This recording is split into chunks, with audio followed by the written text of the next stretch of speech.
자, 그럼 계속해서 이과장 생존기 2화 들어볼게요. 조금 천천히 읽어볼게요. 보라색 반점. 억지로 잠이 들고 또 억지로 일어났다. 한 번 잠에 빠지면 피곤이 겹쳐서 어지간해서는 일어나지질 않는다. 일어나서 샤워를 하고 근무복을 챙겨 입고는 새벽부터 회사에 출근했다. 출근 카드 기계가 따로 없어서 업무를 시작하면서 공용 카톡에 업무를 시작한다는 메시지 하나를 띄운 후 어제 준비하던 iOS 관련 서류를 하나 만들었다. 조금만 규모가 있는 회사여도 iOS 전담팀이 있는데 우리 회사 같은 경우는 대부분의 서류 작업을 나 혼자 하다 보니 아무리 열심히 해도 시간이 부족했다. 경영 계획서 하나를 모두 끝내놓고 시계를 보니 6시 50분이었다. 회사 식당에 가서 어제 저녁 반찬인 시금치와 고등어 무조림에 밥을 먹고 회사로 돌아와서 새 기숙사 인원 편성표와 기숙사 사칙을 만들었다.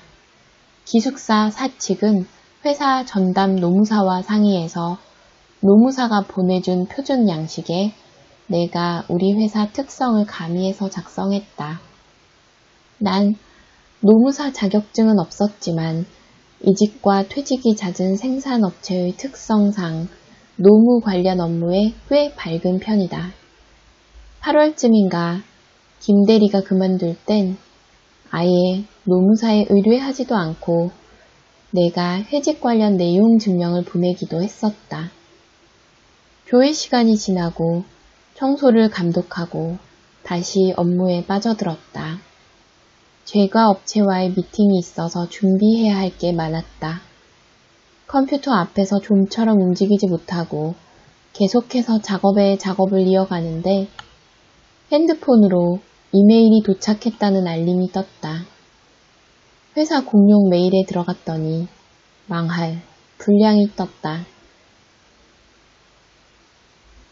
부랴부랴 원청업체에 전화해서 확인서와 대책서를 보내겠다는 약속을 하고서 납품을 완료시켰다. 잠시 후 납품 기사로부터 납품이 완료되었다는 연락이 왔고 나는 불량품 사진을 찍어서 보내달라고 한 후 대책서를 작성하기 시작했다. 이 과장 불량 떴다며? 플라스틱 끝부분이 살짝 말린 자국, 거스러미가 미세하게 있답니다. 반품은 아니고 확인서 보내주고 일단 납품시켰습니다. 대책서 내일까지 보내주기로 하고요. 큰 문제는 아닙니다. 그래, 수고하고 귀는 여전하고? 네, 잘 낫지 않네요. 사람이 쉬어야 하는데 괜히 내가 미안하네. 특별한 일은 없지? 아, 다음 주에 탈북한 여자 한 명 월요일부터 출근하기로 했습니다. 그래? 면접 본다는 소리 못 들었는데? 어젯밤에 봤습니다. SFC에서 2년 일했다니까 큰 문제 없을 겁니다. 잘했어. 앞으로도 어지간하면 경력자를 뽑아야 해. 김 실장은 아나? 네, 보고했습니다. 그래, 수고해. 불량이 떴다는 말에 생산부장이 들어와서 업무를 방해하고 갔다. 그러고 보면 정말로 내가 혼자서 알아서 처리하는 일들이 많았다. 일도 책임도 점점 많아지고 있었다. 뭔가 대책이 필요한데? 사람을 더 뽑아달라고 하거나 아니면 돈이라도 더 달라고 해야 한다. 다행히 12월이니 내년 연봉에 대해 이야기할 기회는 있을 것이다. 입원한 동안 내가 없는 시간이 지옥 같았다는 팀장의 푸념을 3번이나 들었으니 어쩌면 아픈 것이 작은 기회가 될 수 있을지도 몰랐다. 타군, 밥 먹고 와요. 네, 과장님, 55분까지 올게요. 수고하세요. 든든히 먹고 와요. 점심에는 늘 작업자가 모자라서 태국 작업자의 식사 교대를 해주고 있었다.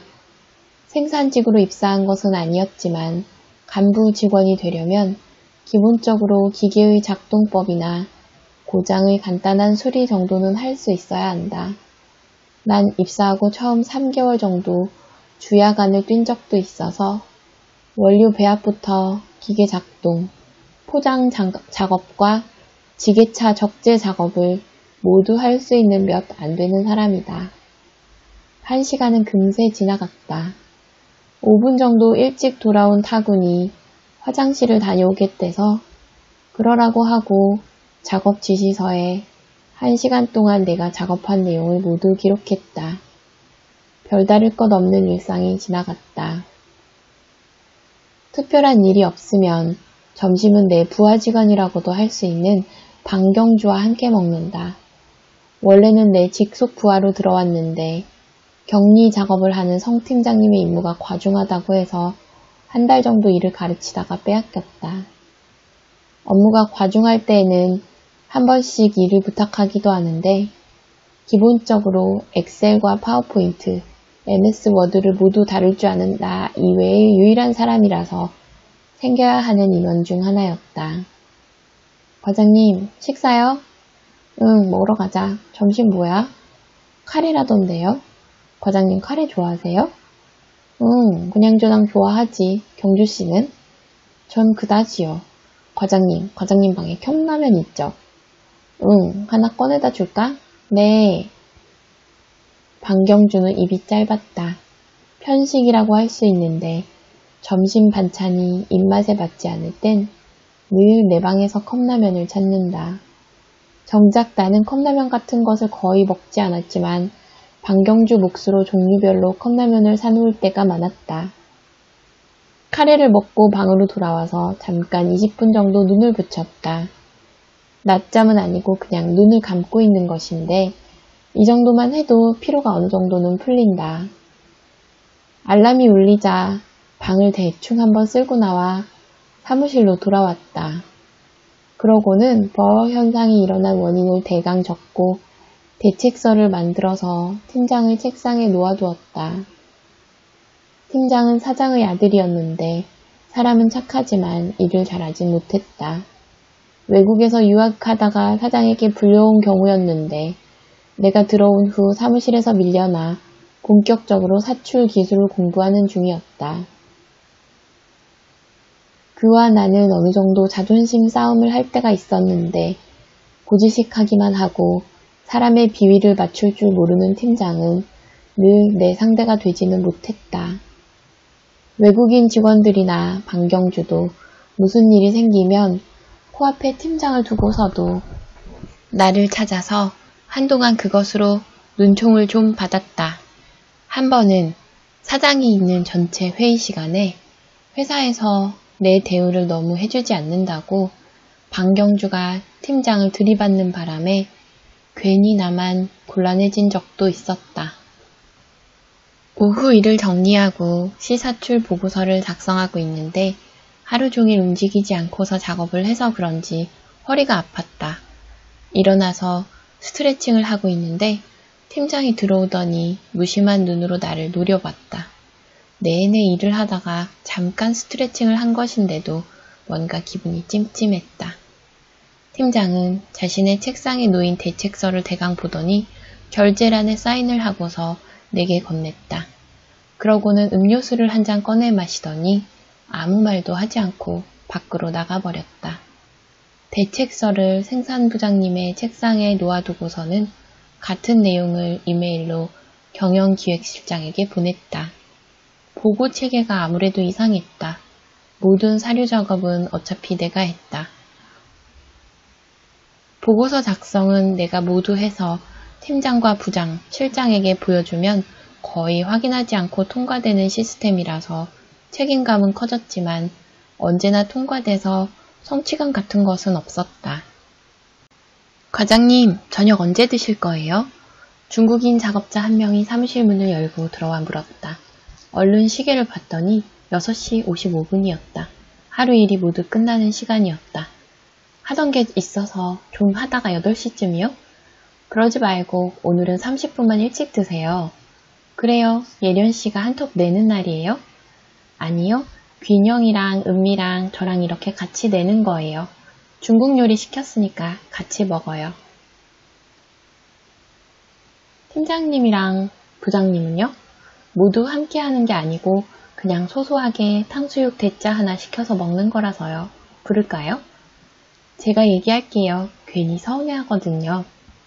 중국집에 전화를 걸어 깐풍기를 대짜로 하나 더 시켰다. 이 작은 공장에서도 정치가 필요했다. 눈이 욱신거리는 느낌이 났다. 저녁을 먹고 금형 관리대장을 정리했다. 반복되는 일이었지만 새로 시작하는 서류들이 많아서 답답할 때가 많았다. 9시 반이 넘어서 퇴근을 했다. 책을 좀 읽을까 하다가 피곤해서 그냥 눈을 감았는데 눈이 뻑뻑했다. PC를 오래 쓰다 보니 직업병처럼 안구 건조증이 생겼는데 인공 눈물을 뿌리고 다시 좀 누워 있었다. 귀에서 윙 하는 소리가 났다. 업무에 집중할 땐 시끄럽기도 하고 집중해서 듣지 못하다가 혼자 있는 공간에 누워 있으니 또렷하게 들렸다. 제발 이것만 들리지 않으면 좋겠다는 생각을 하며 무의식적으로 이명이 들리는 귀를 검지손가락으로 팠다. 파다가 혹시나 싶어서 깊게 파지는 못하고 귓바퀴를 살살 긁었다. 시원했다. 눈의 반점이 어떨까 싶어서 다시 한번 봤더니 아직도 보라색이 선명했다. 안과 외래 진료 예약할 때 간호사에게 이런 경우가 있느냐 물었더니 검은 반점은 가끔 많이 생기는데 보라색은 잘 모르겠다고 했다. 그러고는 내일 검사를 예약해 뒀으니 아침을 먹지 않고 오라는 말을 했다. 저녁에 뭘 좀 먹어야 아침이 됐을 때도 배고프지 않을 것 같아서 식당에 갔더니 중국인 남자 직원 2명이 짝태에 캔맥주를 마시다가 들어오는 나를 보고 꾸벅 인사를 했다. 말을 걸까 하다가 괜히 내가 있으면 불편해할 것 같아서 괜히 목도 마르지 않으면서 물을 한 잔 따라 마셨다. 배가 고프지는 않은데 허전했다.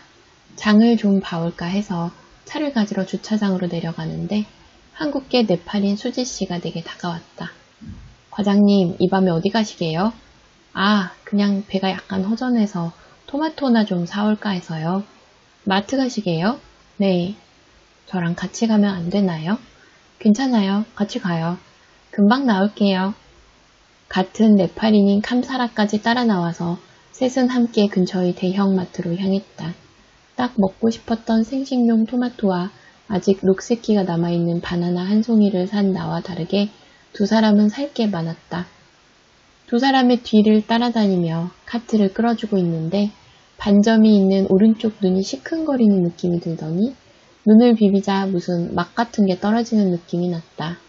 눈이 나쁜 편이 아니어서 안경이나 렌즈를 껴본 일이 없는데 이상했다. 약간 눈물이 나서 소매로 눈을 닦았다. 눈에서 멘토스를 먹는 것처럼 화하는 느낌이 났다. 눈을 2번 깜빡이자 다행스럽게도 화한 느낌은 사라졌고 더는 쓰라리거나 하지도 않았다. 과장님 왜요? 아파요? 아니요, 괜찮아요. 눈에 잠깐 뭐가 들어갔었나 봐요. 바람 불어줄까요? 아니요, 괜찮아요. 다 샀어요? 네, 우유만 사면 돼요. 수지 씨와 캄사라를 데리고 우유 코너로 가다가 난 놀라운 것을 발견했다. 있을 수 없는 일이었다. 10m는 넘게 떨어져 있는 우유 코너에 1000ml 우유값에 쓰여있는 글씨들이 눈에 들어와서였다. 집중하자 옆 칸에 놓인 200ml 우유의 성분 표시를 읽을 수 있었다. 말이 되지 않는 일이었다. 보라색 반점. 끝.